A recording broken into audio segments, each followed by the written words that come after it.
बहुत समय पहले की बात है। सेवाटी शहर के दक्षिण में एक नदी बहती थी और उस नदी के पास एक छोटा सा गांव था।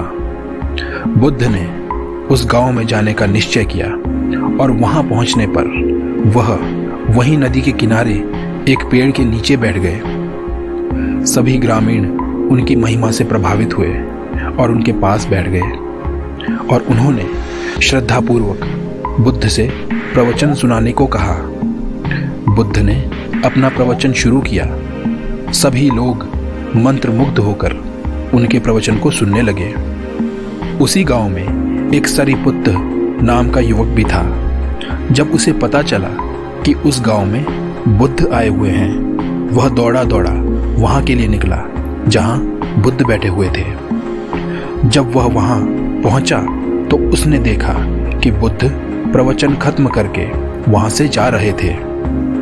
सरिपुत्र नदी की दूसरी तरफ था और नदी का बहाव काफी तेज था, लेकिन उसका इरादा मजबूत था और उसमें बुद्ध से मिलने की तीव्र इच्छा थी। उसने अपने मन में सोचा कि नदी मुझे नहीं रोक सकती और बार बार दोहराते हुए अदम्य इच्छा शक्ति के साथ उसने उस नदी के बहाव के ऊपर जैसे ही कदम रखा तो उसे एहसास हुआ मानो वह किसी ठोस जमीन पर चल रहा हो। इसी तरह चलते चलते वह नदी के बीचों बीच आ गया, पर वहां जैसे ही उसका आत्मविश्वास डगमगाया वह डूबने लगा। पर उसने अपनी इच्छा शक्ति को फिर से बटोरा और उसने उस नदी को पार कर दिया। वहां खड़े सब लोग बहुत हैरान थे।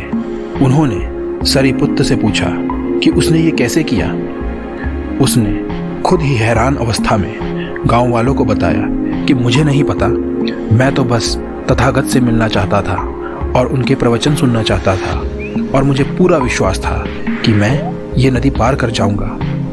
अपने पूर्ण आत्मविश्वास से ही मैं इस नदी को पार कर पाया। बुद्ध सरिपुत्र के पास आए और कहा, सरिपुत्र, तुमने बहुत अच्छे से इसका वर्णन किया है।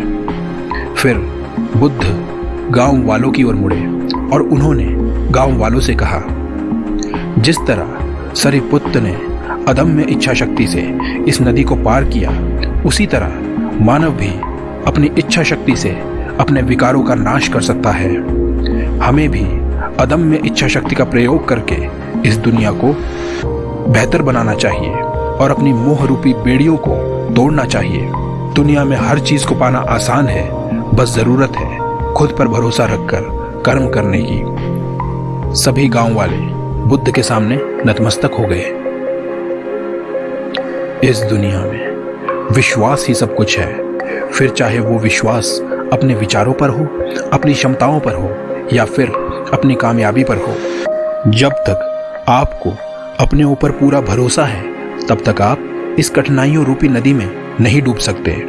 आपको इस दुनिया में सफल होने से सिर्फ एक ही व्यक्ति रोक सकता है और वो है आप खुद। धन्यवाद।